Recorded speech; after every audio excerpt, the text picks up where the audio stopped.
Hey, yo, what's up, everybody? Review it, Rob, back with another review, man. I promised you I was going to bring this review, and I just lived, man. But we're going to finally review Fear Street Prom Queen. There's your lovely poster there. Fear Street Prom Queen is rated R for strong, bloody violence and gore, teen drug use, language, and some sexual references.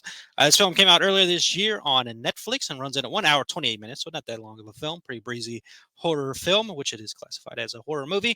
Welcome back to Shadyside. In this next installment of the blood-soaked Fear Street franchise, prom season at Shadyside High is underway, and the school's wolf pack of it girls are busy with its usual sweet and vicious campaigns for the crown.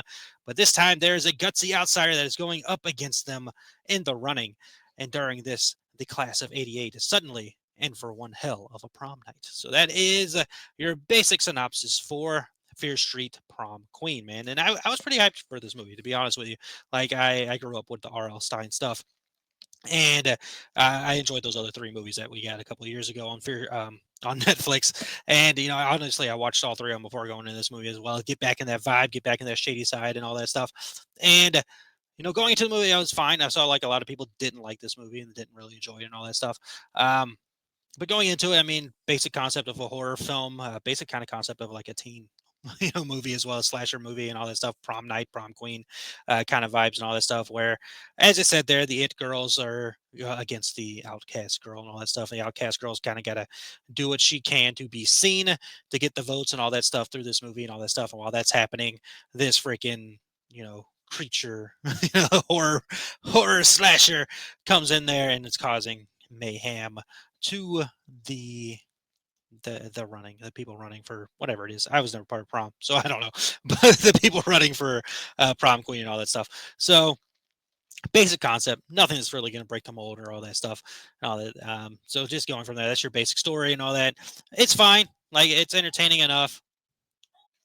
The cast are doing the best they can. It's mostly like newer people. Like, I don't think you're really gonna recognize any of them unless you've seen some stuff that I haven't seen, obviously. But I think they're all kind of newcomers. Like, we've got some people you'll recognize. You may know Chris Klein. He's done a couple movies, American Pie, stuff like that. And then Lily Taylor, who has like a great history with movies, especially horror. She was in The Haunting. She was in The Conjuring, all that stuff. So you'll recognize those two for the most part. I didn't even realize Chris Klein was in the movie until I just looked at the cast, though. I feel like when I watched it, I was like, oh, there's that guy, but I completely forgot he was in it. But I remember Lily and all that stuff. But for the most part, newer, and they're doing fine. Like, they're doing what they need to do for this movie. The girl being the mean girl and all that stuff, and the outcast girl, they're doing what they need to do. And the rest of the characters fine. The killer, anytime I saw it, I immediately thought of the show Scream Queens, if you remember that, with Jamie Lee Curtis, Emma Roberts, Billy Lord, and all that stuff.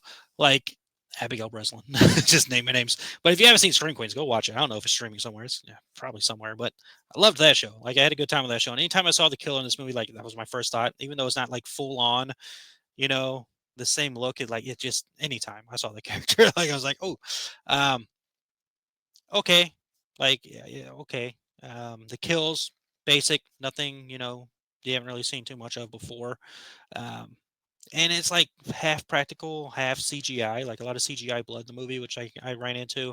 And I obviously would prefer practical. I always prefer practical of anything. And I would assume that's less expensive than using CGI. I don't know. I don't know. I'm not on the ends there. I'm very common man. I don't know the ends of what these things cost, but I would assume. I don't know. I have no idea. But I would prefer practical, and I've seen some people bring that up as well. And I'm with you on that. I don't like the CGI blood, but overall, I think it was entertaining. Like, I'm not in the. There was like a randomly weird dance off that happened, which, again, story wise, I get why it happened. Like, again, the outcast girl is trying to be seen in front of the audience to get the votes and all that stuff. Like, I get the concept of it, but it's very weird, very out of nowhere, very random, very like, huh, okay, I guess we're doing that now. So, overall, like I was entertained enough by it. Like, I got it. It was a teen slasher movie. I'm not gonna overly harp on it.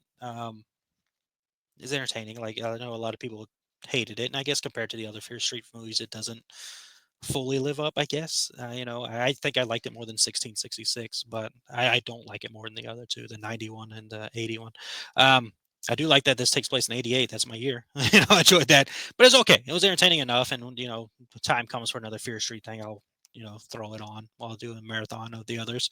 Like again, didn't like 1666 all that much, but I still watched it during the marathon, and I'll watch this one again. Like I can see myself watching it. Am I in a hurry to see it again? No. Do I plan on watching it again this year? Probably not. Unless I randomly again do a Fear Street thing during Halloween or something like that. But overall, I think it's overly hated. I think it's getting too much hate. I think it's entertaining enough. Um, and yeah, there we'll go with that. So, sound off in the comments how you feel about Fear Street Prom Queen. I've seen, how the internet feels for the most part about it. But, again, movies are extremely subjective, as I like to remind you. I also like to remind you with every review, every ending of any show I do here, man. Review at Rob Show, new review out, The Goonies. I saw that on his 40th anniversary, the first time I saw that movie. And, Into the Fog, Wolfman Rob, the Wolfman comes out on this show. Talking Halloween Horror Nights and all that good stuff, man. So appreciate you coming over here to hang out with this idiot. Thank you for hitting that like, playing this show. I'm not an idiot. I'm a fun guy. I'm a goofball, though. I'll accept that. But I have a good time over here. Hope you enjoy the review. If it's different from your opinion, that's okay. Movies are extremely subjective. It's okay to have different opinions on movies. But I do like to remind you that you matter. You're capable of incredible, incredible things. Trust yourself. Believe in yourself. Give Treat yourself with kindness and make sure you give yourself love, and spread love throughout the world and positivity throughout the world. That's what we need in these times, in all times, is we need motivation and positivity and, of course, belief in yourself. So you're capable of incredible things. You truly do matter.